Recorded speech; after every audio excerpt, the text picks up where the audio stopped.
अस्सलाम वालेकुम जी बच्चों, हम पढ़ेंगे आज Kirchhoff second law. Kirchhoff second law जो है, इसका जो दूसरा नाम है इसको हम बोलते हैं किरचॉफ वोल्टेज लॉ, और या इसको हम बोलते हैं Kirchhoff loop rule. Loop rule का मतलब ये है कि हम एक क्लोज पाथ को फॉलो करेंगे।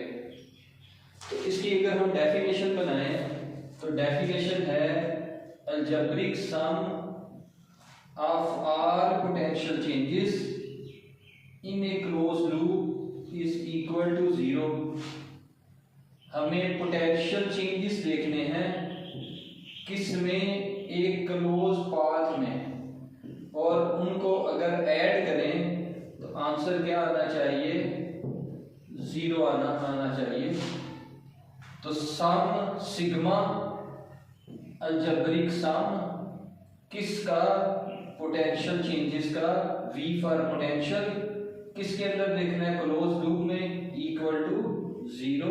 तो ये हमारे पास मैथमेटिकल फॉर्म आ गई। इसको अब हमने प्रूव करना है, और ये जो पूरी डेफिनेशन है इसको प्रूव करने के लिए हम बनाएंगे, स्टेटमेंट को प्रूव करने के लिए हम बनाएंगे एक सर्किट डायग्राम।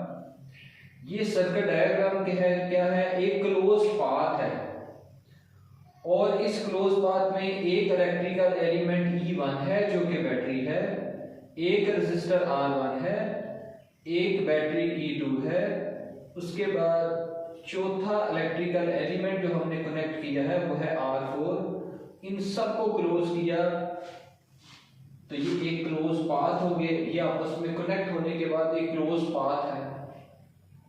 उसके बाद अगली बात हम देखेंगे, इस सर्किट को सॉल्व करने के लिए साइन कन्वेंशन जो हमने यूज करने हैं वो क्या है। तो साइन कन्वेंशन ये है, एक मेरे पास बैटरी है, अगर इस बैटरी में करंट बैटरी के नेगेटिव से पॉजिटिव टर्मिनल की तरफ एंटर हो तो हम आंसर लिखेंगे positive. Potential change delta V ये हमें मिलेगा पॉजिटिव, और इसका मतलब ये होगा कि एनर्जी गेन हुई है। नेगेटिव से पॉजिटिव की तरफ जाएंगे, एनर्जी गेन। बिल्कुल वैसे ही अगर आपके पास सपोज स्टेप है, सीढ़ियां लगी हैं, और एक ऑब्जर्वर ग्राउंड लेवल पे है, ग्राउंड लेवल पे है तो हाइट 0, इसका मतलब पोटेंशियल एनर्जी 0।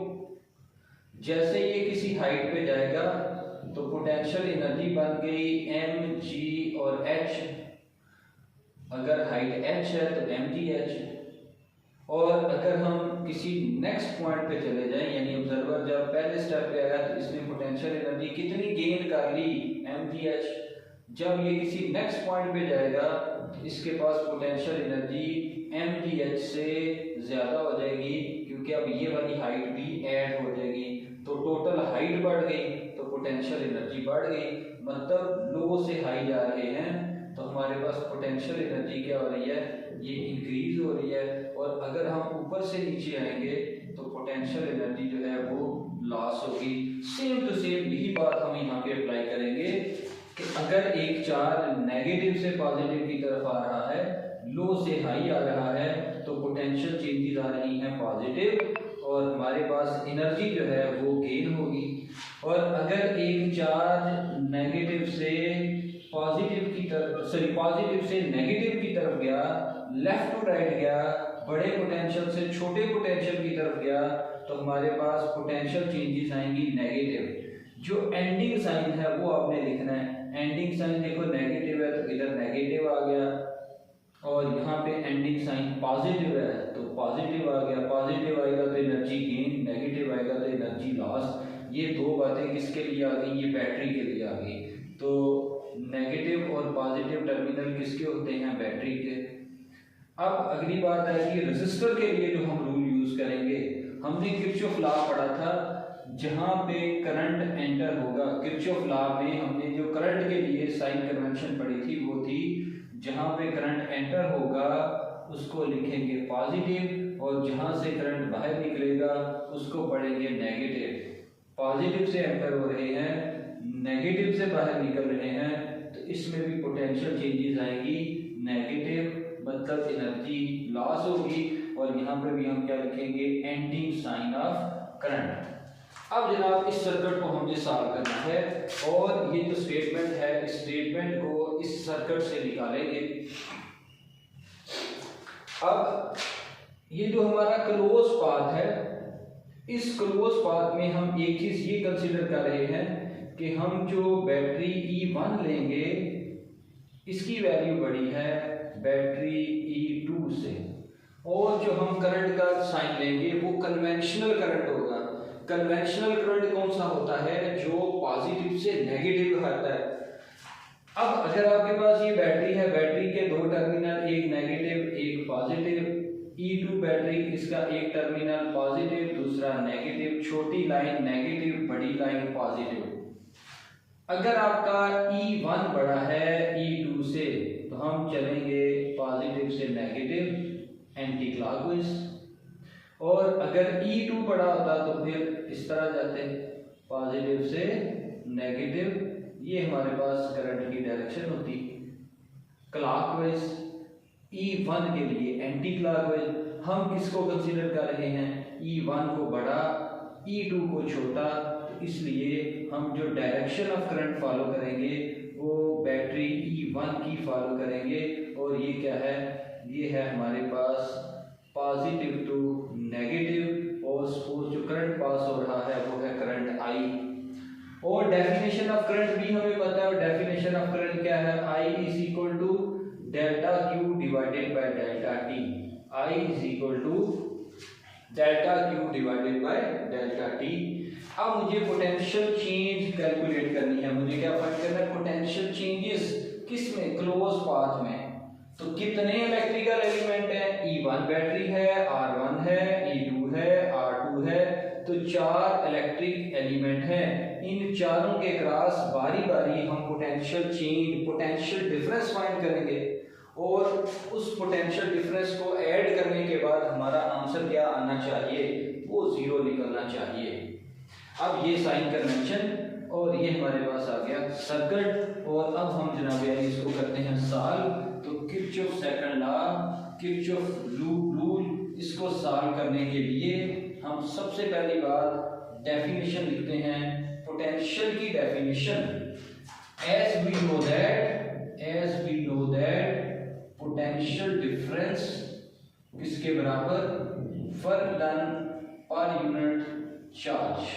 पोटेंशियल डिफरेंस किसके बराबर, work done per unit charge. इस पोटेंशियल डिफरेंस को आप अप्लाई करेंगे बैटरी के लिए, रेजिस्टर के लिए, फिर बैटरी के लिए, फिर रेजिस्टर के लिए। तो सबसे पहले हम अप्लाई करते हैं बैटरी के लिए। तो फॉर बैटरी E1 हम सबसे पहले पोटेंशियल चेंजेस सॉल्व करेंगे E1 के लिए, फिर हम पोटेंशियल चेंजेस सॉल्व करेंगे फॉर बैटरी E2, एक E1 के लिए एक E2 के लिए। अब आप सबसे पहले E1 के लिए देखो, तो potential difference equal to work done per unit charge. तो वर्क डन जो है वो हम लिख देते हैं W1, और चार्ज डेल्टा Q, और पोटेंशियल डिफरेंस E1। अब इसका क्या मतलब, नेगेटिव और पॉजिटिव इन दो टर्मिनल के बीच में जो पोटेंशियल डिफरेंस है उसको हमने नाम दिया है E1। E1 EMF का मतलब है इलेक्ट्रोमोटिव फोर्स, और इलेक्ट्रोमोटिव फोर्स क्या होता है, ये है work done per unit charge.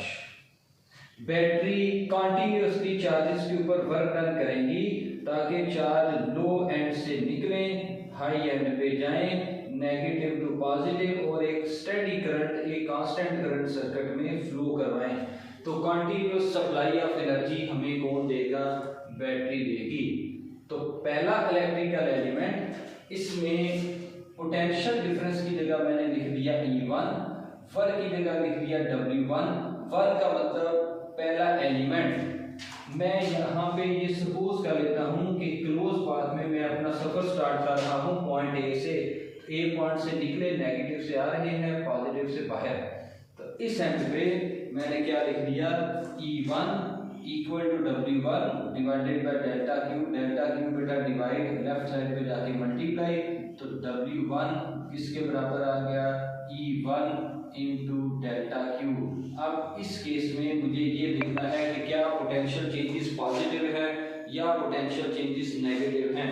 इस कन्वेंशन को देखें, नेगेटिव से आ रहे हैं, पॉजिटिव से बाहर, चार्ज एंटर हो रहे हैं नेगेटिव से, बाहर निकल रहे हैं पॉजिटिव से, नेगेटिव से आ रहे हैं पॉजिटिव से बाहर, पोटेंशियल चेंजेस पॉजिटिव। अगर पोटेंशियल चेंजेस पॉजिटिव है तो इसका मतलब यहाँ पे एनर्जी गेन हुई है। तो E1 multiply by delta Q, in this case potential changes are positive, so energy is gained, energy gain हो गई है। अब हम E2 बैटरी के लिए इस इक्वेशन को लिखेंगे, potential difference equal to work done per unit charge. अब आप देखो कि करंट कैसे आ रहा है, करंट काउंटर क्लॉकवाइज डायरेक्शन में, एंटी क्लॉकवाइज डायरेक्शन में आ रहा है। तो अब जैसे ही ए से हम इस एंड पे पहुंचेंगे, करंट जब R1 से पास होके दूसरे एंड पे पहुंचा, फिर अप टू डाउन आएगा, ऊपर से नीचे आएगा, क्योंकि करंट कैसे आ रहा है, एंटी क्लॉकवाइज, ऊपर से नीचे। तो सिर्फ इस एंड को देख रहे हैं, तो पॉजिटिव से आ रहा है करंट, नेगेटिव से बाहर जा रहा है। अब आपका ये फार्मूला क्या बनेगा, इस पोटेंशियल डिफरेंस की जगह आप क्या लिखोगे, पोटेंशियल डिफरेंस की जगह पे E2, वर्क की जगह आप लिख लो W2, और चार्ज की जगह आप लिख लो डेल्टा क्यू। तो delta Q divide left side पे multiply, W2 equal to E2 into delta Q. अब आप इसको देखो, चार्ज एंटर हो रहा है पॉजिटिव से, नेगेटिव से बाहर निकल रहा है।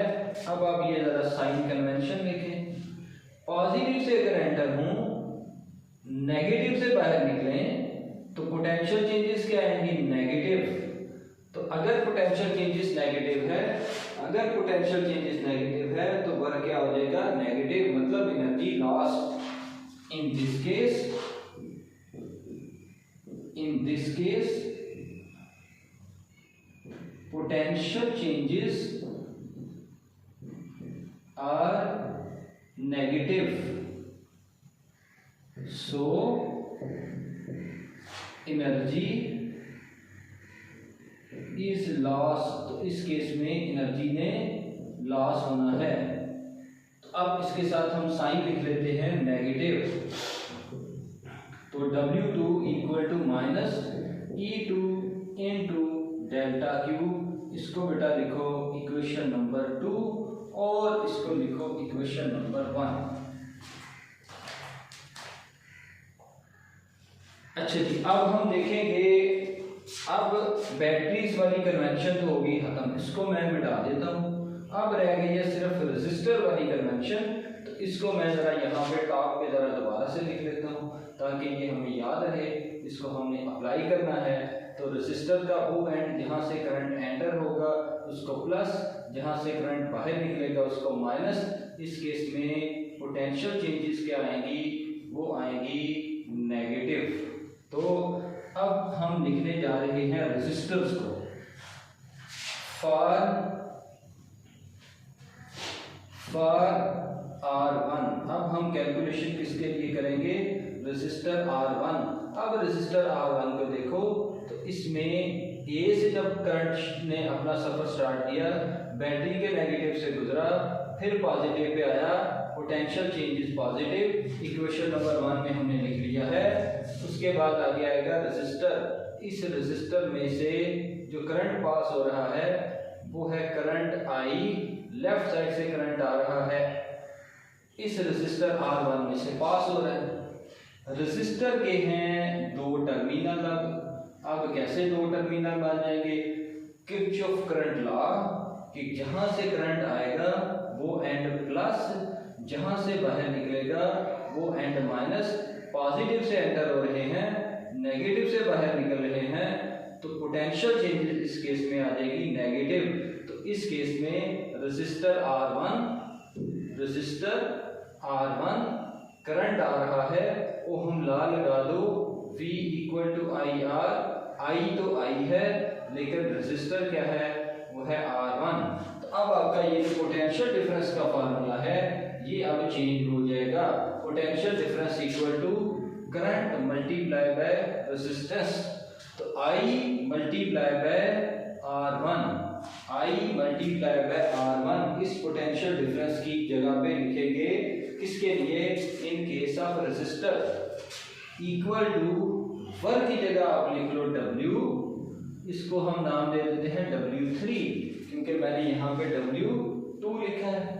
इसको आप 3 कह दो, इसको 4 कह दो, तो W3 इक्वल टू इक्वल नहीं डिवाइडेड बाय डेल्टा Q, तो चार्ज की जगह पे डेल्टा Q।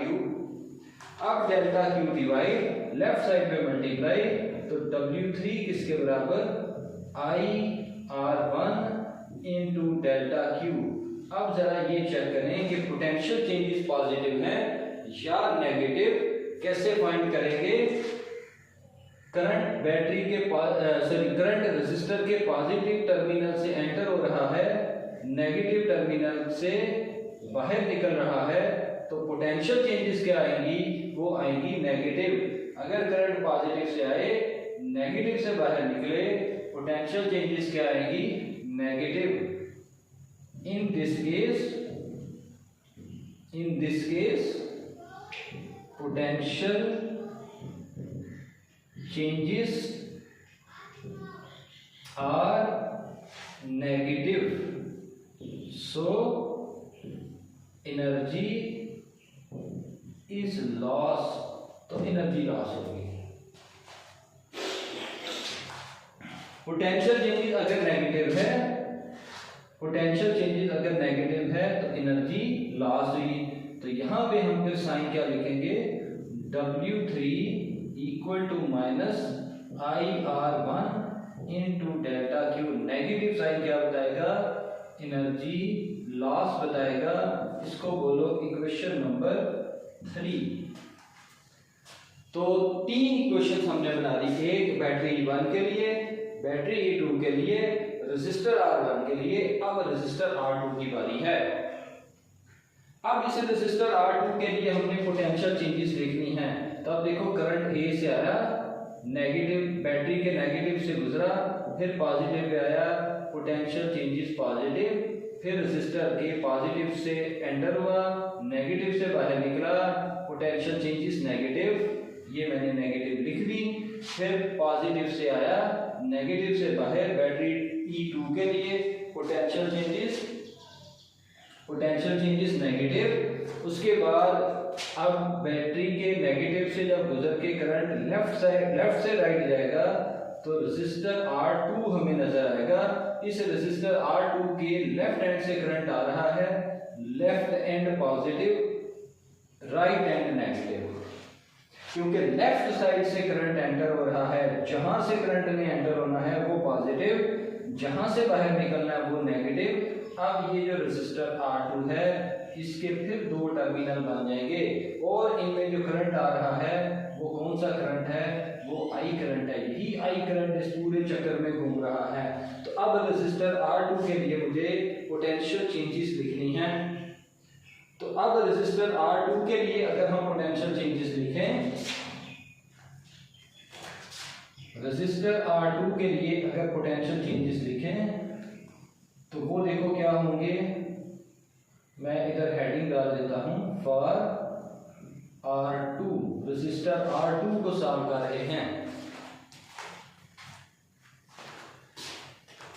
अच्छा जी, अब रेजिस्टर R2, इसके लिए पोटेंशियल डिफरेंस की जगह पे क्या वैल्यू आएगी, पोटेंशियल डिफरेंस की जगह पे वैल्यू आएगी ohm law, V is equal to IR, इसके लिए, इस पार्ट के लिए।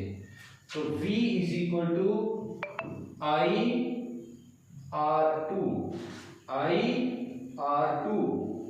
इक्वल टू वर्क, कितना वर्क,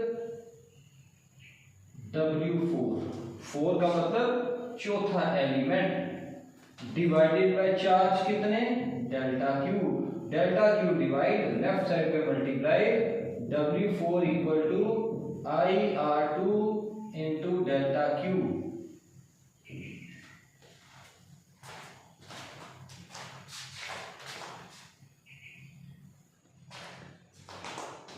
अच्छा जी बेटा, अब क्या होगा, IR2 इंटू डेल्टा क्यू। अब आप देखो, चार्ज पॉजिटिव से एंटर हो रहा है, नेगेटिव से बाहर निकल रहा है, तो जो हमारे जो रेजिस्टर है इसके लिए साइन कन्वेंशन ये हमने लिखी है कि अगर करंट पॉजिटिव से एंटर हो, नेगेटिव से बाहर निकले, potential changes negative. So in this case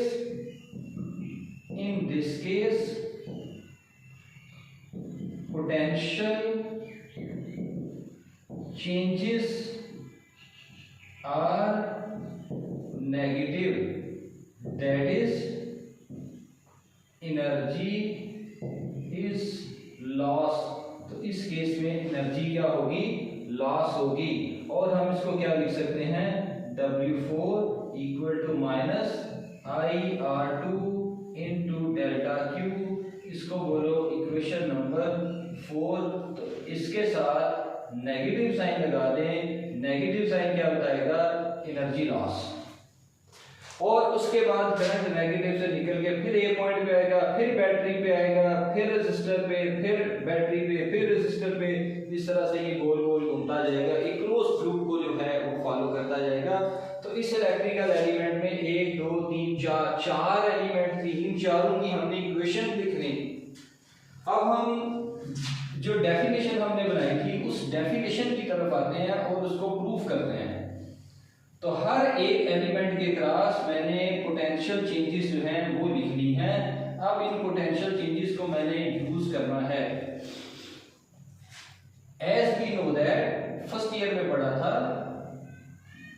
क्या पढ़ा था, पढ़ा ये था कि work done in closed path is equal to 0। एक क्लोज पाथ में वर्क डन किसके बराबर होता है, 0 के बराबर है। तो एक इलेक्ट्रिकल एलिमेंट E1, दूसरा इलेक्ट्रिकल एलिमेंट फिर आ गया बैटरी, इसके cross work done W2 W1 W2, फिर रेजिस्टर R1 इसके लिए लिख लो W3, फिर रेजिस्टर R2 इसके लिए लिख लो W4। इन सब को ऐड करो तो आंसर क्या होना चाहिए, 0 होना चाहिए। अब W1 की जगह क्या लिख लो, E1 इंटू डेल्टा क्यू। तो ये मैंने लिखा हुआ है, इसको आप पुट कर दें, ये W1 की वैल्यू यहाँ पे पुट कर दें, प्लस W2, ये W2 की वैल्यू आप पुट कर दें। W2 किसके बराबर आ गया, सॉरी ये नहीं, ये वाला, क्योंकि इसमें पोटेंशियल चेंजेस नेगेटिव हैं, तो minus E2 into delta Q.